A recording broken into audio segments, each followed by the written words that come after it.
l'activité française pour la 6e année consécutive. On est le pays le plus attractif d'Europe, parce qu'il faut que nous aussi, on joue ce... Attention, monsieur le ministre, vous jouez avec le feu, parce que tous les feux rouges sont allumés, on est en chute partout quand même. On est toujours le plus attractif, mais on chute partout sur tous les critères. Donc vous n'allez pas pouvoir vous en vanter encore longtemps, malheureusement. Je ne me vante de rien, je constate que c'est une bonne nouvelle pour le pays, et dans un pays qui est parfois un peu déprimé... Il faut regarder derrière, monsieur le ministre. Je regarde devant. C'est pour ça que je vous disais tout à l'heure qu'il est temps de réagir, monsieur le ministre. C'est pour ça que nous avons une politique économique sur laquelle vous n'êtes pas forcément d'accord l'un avec l'autre, mais où nous souhaitons continuer à ne pas augmenter les impôts des entreprises, ne pas augmenter les charges pour rester attractifs. Pour que, précisément, nous soyons vainqueurs de cette bataille pour les usines. Et effectivement, j'aurais préféré que ces investissements aient lieu en France, et c'est à ça que nous travaillons. Moi, je reparle de Sanofi, puisqu'on me dit elle peut avoir, je reprends vos mots, traverser des difficultés passagères, etc. C'est vrai, une entreprise, ouais. Enfin, 1 milliard de cire, détruire de l'emploi au global, détruire de l'emploi recherche, puis 4,4 milliards de versements de dividendes en 10 ans. Je ne parle même pas du rachat d'actions. Vous voyez, à un moment donné, si on est en difficulté, on modère, au moins, on module. Vous voyez, ce n'est pas une proposition révolutionnaire. Par contre, on continue, et pardon, mais la relocalisation de Sanofi, ils sont en train de vendre le site d'Amélie, vous le savez. Pas un mot du gouvernement. J'étais avec eux il y a 15 jours, 300 salariés, ils attendent de savoir ce que vous en pensez. Ils sont dans l'expectative, vous voyez. Il a fallu que sur la suppression de 400 emplois dans le Val-de-Marne, le tribunal, c'est rare, s'y oppose. Vous le savez aussi. Bon. Ils détruisent et ils investissent pas en France, ils investissent 20 milliards aux États-Unis, contrairement à ce que demande le président de la République du patriotisme économique d'attendre. Ils n'attendent pas. Et vous nous dites non, mais on comprend, peut-être, ça va, on peut traverser des moments difficiles, puis ils sont en train de relocaliser. Je ne sais pas où, hein, sur quel site, parce que moi je viens de vous citer Val-de-Marne, Amélie, puis j'en ai d'autres difficultés. Par contre, il n'y a aucun salarié qui m'a interpellé pour me dire c'est super, ils sont en train de relocaliser de l'emploi. Donc, je pose cette question, c'est qu'à un moment donné, l'argent public doit servir au minimum à maintenir l'emploi, voire à le développer. Mais là, globalement, il sert à en détruire, à vendre nos outils, nos productions stratégiques à des fonds américains, je reprends le Doliprane. Aujourd'hui, Sanofi opère 30% de sa production mondiale en France. Non mais, on est dans un monde qui bouge. 30%, alors que c'est la part de leur chiffre d'affaires français est bien moindre. Et d'après ce que j'ai cru comprendre, la part de leur marge en France, compte tenu de la politique très sage de prix du médicament que nous menons, est bien moindre. Donc effectivement, nous sommes sur cette entreprise dans une situation défensive pour veiller à ce que nous conservions le plus de capacité de production possible en France, alors qu'eux sont soumis à la pression d'autres pays qui leur demandent d'installer des capacités de production dans des endroits où les marges qui sont financées par les pays en question sont plus importantes. Je le constate et je le regrette, mais on peut aussi se demander qu'aurait été la politique de Sanofi si nous n'avions pas mis en place ces aides. Et ça...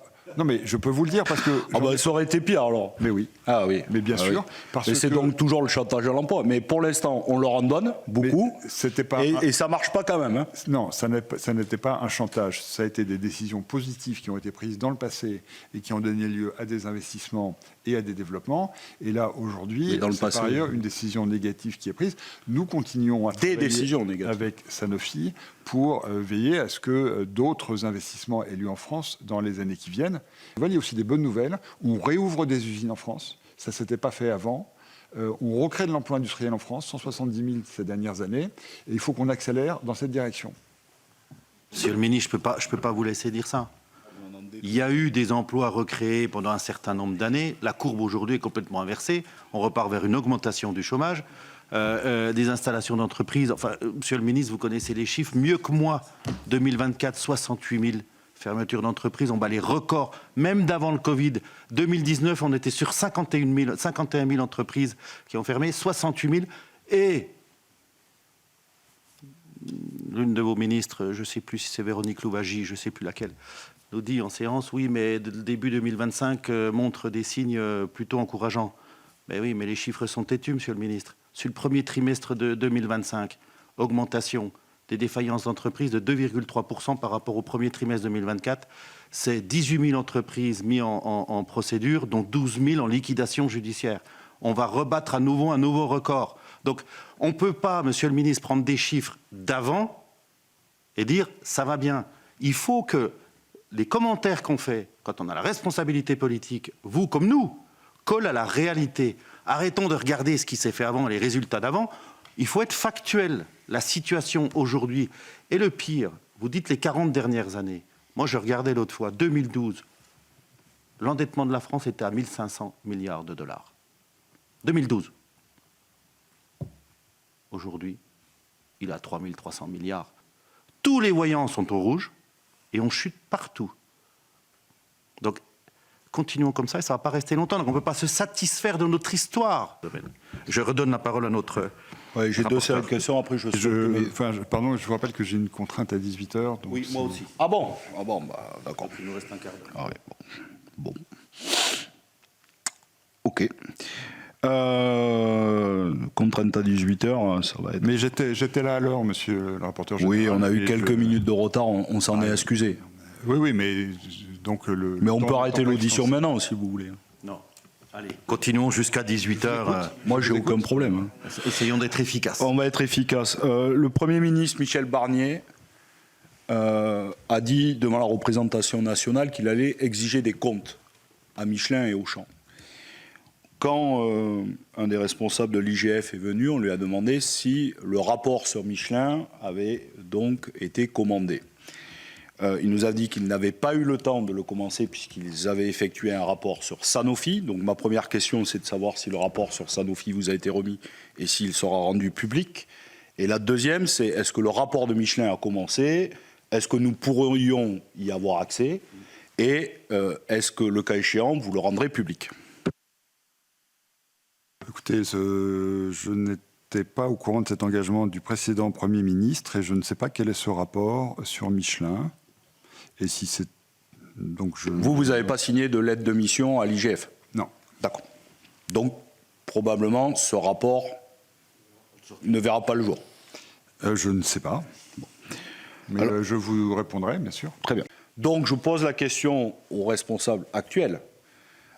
Puisqu'on a un PDG qui s'est engagé devant la commission d'enquête à dire qu'il était d'accord, si on lui demandait de rembourser ces machines-outils, donc est-ce que le gouvernement, par votre voix, va demander à Michelin de rembourser? Je pense qu'effectivement, c'est 4,3 millions, donc ça serait symbolique, et vous allez me dire ça, mais je pense que pour beaucoup de gens, de dire que l'argent public est contrôlé et que s'il n'a pas été utilisé pour l'industrie en France, mais pour délocaliser, on demande le remboursement, même 8 ans plus tard, je pense que c'est important.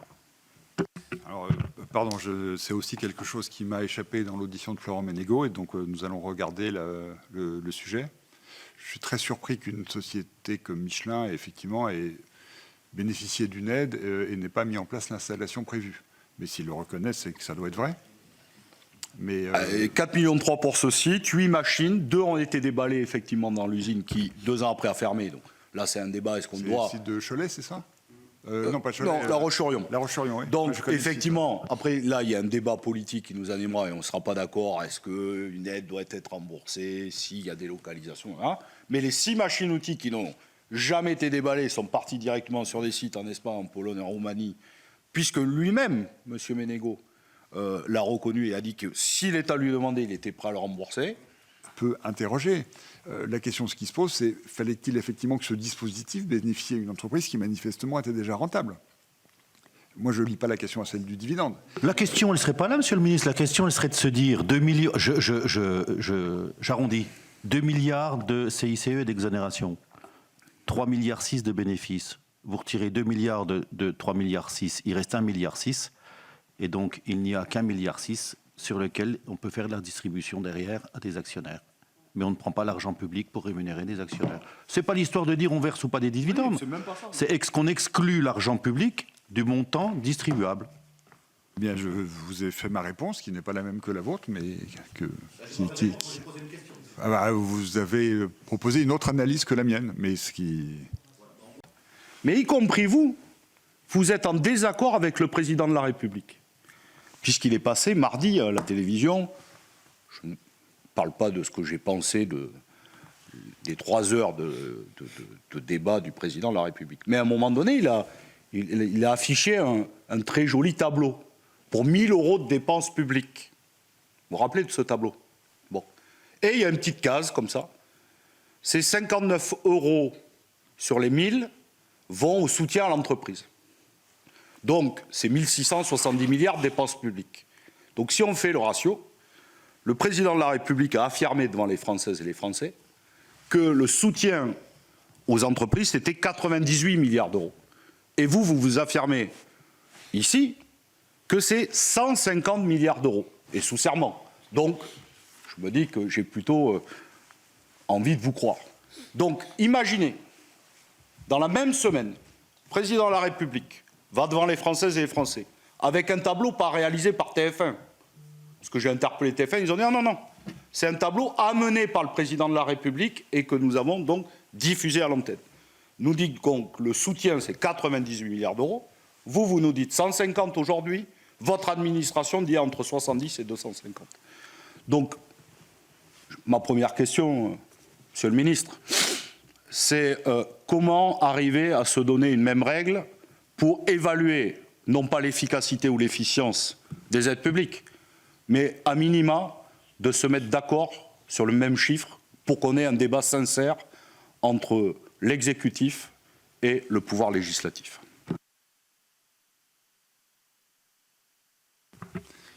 Alors, je suis sûrement le plus mal placé pour arbitrer ce débat en séance. Je peux vous confirmer que les chiffres que je vous ai donnés, je pense que, d'abord, je ne doute de la parole de personne. Je pense que sur ce sujet, on a une question de définition. Par exemple, quand vous dites les aides aux ménages qui transitent par les entreprises, moi je considère que c'est une aide aux ménages, ce n'est pas une aide aux entreprises. J'ai été très clair sur le fait qu'il y avait bien 80 milliards d'allègements généraux que nous connaissons bien, qui sont bien connus. Il y a 40 milliards de mesures fiscales, 30 milliards de mesures budgétaires, donc j'arrive à 150. Après, si on prend une partie de ce montant, eh bien, on arrive à des chiffres moindres. Je comprends que le président de la République a peut-être pris les allègements généraux dans ce tableau, qui vient peut-être même de mes services, mais il faut qu'on recolle. S'il a retranché les exonérations fiscales, ça aurait dû être 70 milliards. Je ne sais pas comment il est arrivé à trouver 98 milliards. Oui, mais dans le tableau du président de la République, je pense que c'est la dépense publique. Je ne sais pas si la dépense fiscale est comprise dans la dépense publique. Si la dépense fiscale n'est pas comprise ni les exonérations, il aurait dû dire que c'était 30 milliards, comme vous l'affirmez là. Non, mais j'essaie de comprendre. Hein. Oui, franchement, c'est assez habituel ce type de débat. Il faut regarder dans le détail quelles sont les catégories dont on parle. Et selon la définition des catégories, c'est logique qu'on arrive à des chiffres différents. Moi, je ne mets pas en cause ni les uns ni les autres. Voilà, je suis venu avec des chiffres on a vérifié avec les services de Bercy et que je vous présente sous serment en vous disant ce que ça représente. La comparaison avec telle ou telle autre chose. Bon, moi, je veux redire que je ne partage pas votre avis, et le président Rietmann en a parlé aussi, sur la question de l'évaluation. L'impact... Je n'ai pas parlé d'évaluation encore, je vais en venir. J'avais cru... Non, moi, je vous interrogeais, vous ne connaissez pas mon avis parce que je ne voulais pas encore donner. Je vous interrogeais simplement sur le fait que quand on interroge et l'administration et des économistes, et des ministres, et le président de la République, personne ne donne le même chiffre. Ce qui, vous comprendrez, est un peu surprenant. C'était juste ma première question. Je ne vous ai pas encore donné mon avis sur les questions d'évaluation. Je vais le faire, mais il va venir. Mais pour l'instant, je ne l'ai pas fait. Donc, vous comprendrez mon étonnement. D'abord, c'est pour la première fois. Chaque entreprise qui est venue a dit... Voilà, on touche telle et telle aide, de tel et tel dispositif et le montant. Voilà. Tous. Je n'ai pas sondé le cœur et les âmes de chacun et de chacune. Je ne sais pas s'ils l'ont fait de bonne volonté, mais ils l'ont fait. Et toutes et tous ont dit qu'ils étaient favorables à la transparence.